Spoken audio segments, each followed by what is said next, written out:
अस्सलामुअलैकुम नाज़रीन, डेली रास्ता के साथ मैं हूं आपकी होस्ट फजर चौधरी। आइए नजर डालते हैं अब तक की हेडलाइंस पर।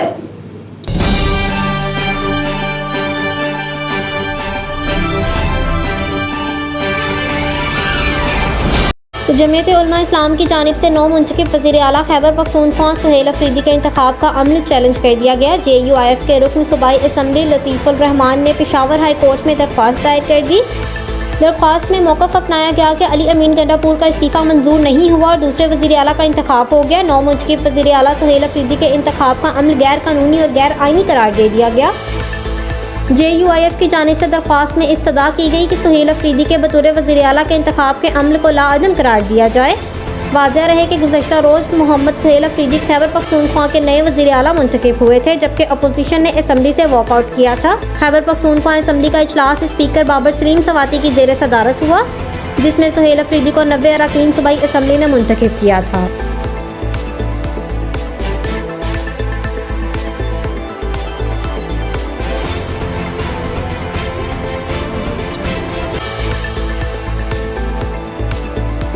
पाकिस्तान और अमेरिका के दरमियान टैरिफ मुआहदे पर होने वाले कामयाब मुज़ाकरात पर वज़ीर ख़जाना ने इत्मीनान का इजहार कर दिया। वज़ीर ख़जाना सेनेटर मोहम्मद औरंगज़ेब IMF और वर्ल्ड बैंक के सालाना इजलासों में शिरकत के लिए वाशिंगटन में मौजूद हैं, जहां उनकी अमरीकी महकमा ख़जाना के आला हुकाम से मुलाकात भी हुई।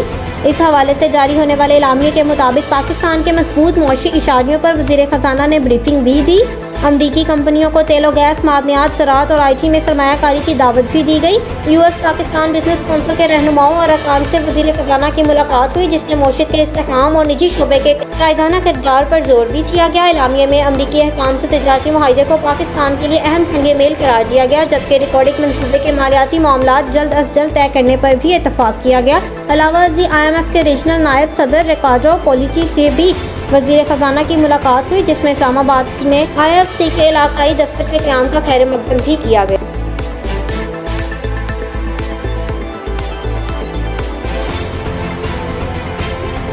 वज़ीर आज़म शहबाज शरीफ का कहना कि फ़लस्तीनी अवाम की आज़ादी, इज़्ज़त नफ्स और खुशहाली पाकिस्तान के लिए बुनियादी हैसियत रखती है। मिस्र से पाकिस्तान रवानगी से कबल वज़ीर आज़म शहबाज शरीफ ने कहा कि शर्म अल शेख में इजलास में शिरकत के बाद वतन वापसी के लिए हवाई जहाज़ पर सवार हो रहा हूँ। अपने तासुरात बताना चाहता हूँ कि ये कैसे मुमकिन हुआ और पाकिस्तान का क्यों इससे गहरा ताल्लुक रहा।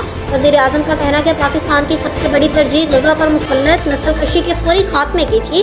दीगर बरादर इस्लामी ममालिक के साथ इस मौक़िफ़ को दो टोक अंदाज में पेश किया गया। उन्होंने कहा कि 1967 से पहले सरहदों के साथ फ़लस्तीनी रियासत का क़याम पाकिस्तान की मशरिक़ी वस्ता पॉलिसी की असास है और भी रहेगा। अमेरिकी सदर डोनाल्ड ट्रंप का शुक्रिया अदा करता हूँ कि उन्होंने कत्लेआम रुकवाने के लिए कदम उठाने का वादा किया और पूरा किया। सदर ट्रंप अमन के लिए गैर मामूली खिदमात को सराहते रहेंगे। पाकिस्तान स्टॉक एक्सचेंज में कारोबारी हफ्ते के दूसरे रोज़ तेज़ी देखी जा रही है। दौरान ट्रेडिंग बाजार हिस्सेस के 100 इंडेक्स में 4,264 पॉइंट्स का इजाफा रिकॉर्ड किया गया, जिसके बाद 100 इंडेक्स 1,62,707 पर पहुँच गया।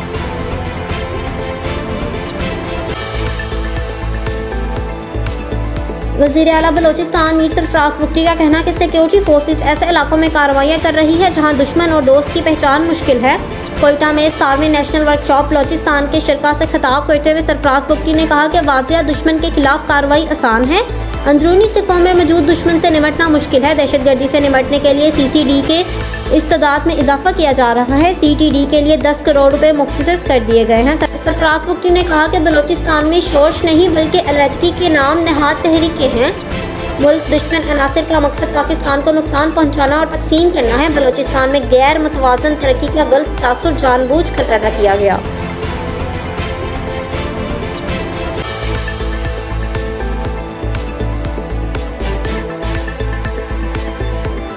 खंजा में ज़लज़ले के झटके महसूस किए गए। ज़लज़ले के झटके कल रात 8:58 पर महसूस किए गए। ज़लज़ले के झटके के बायस मनफी दर्जा हरारत में गोजाल के रहायशियों ने रात खुले आसमान तले गुजार दी। मुकामी अफराद के मुताबिक ज़ेरे ज़मीन 3 बड़े धमाकों की आवाज़ें भी सुनाई दी गई। पहाड़ों से लैंडस्लाइडिंग हुई और मुतअद्दिद मकामात में दरारें भी पड़ गई। मुकामी ज़राए का कहना कि 2 माह से चेपोर्सन के मुख्तलिफ हिस्सों में ज़मीनी झटके महसूस किए जा रहे हैं।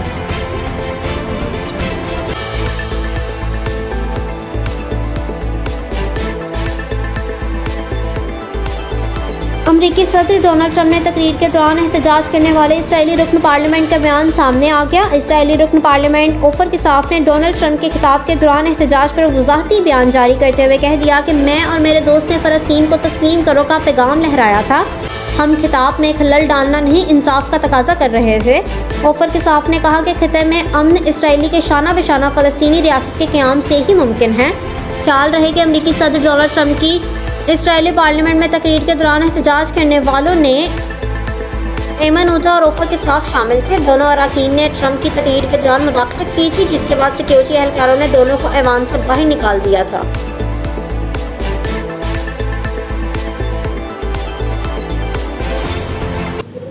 हेडलाइंस आपने जानी। अब तक के लिए इतना ही। मज़ीद तफसीलात के लिए विजिट कीजिए हमारी वेबसाइट www.dailyrasta.com। देखते रहिए रास्ता, पढ़ते रहिए रास्ता।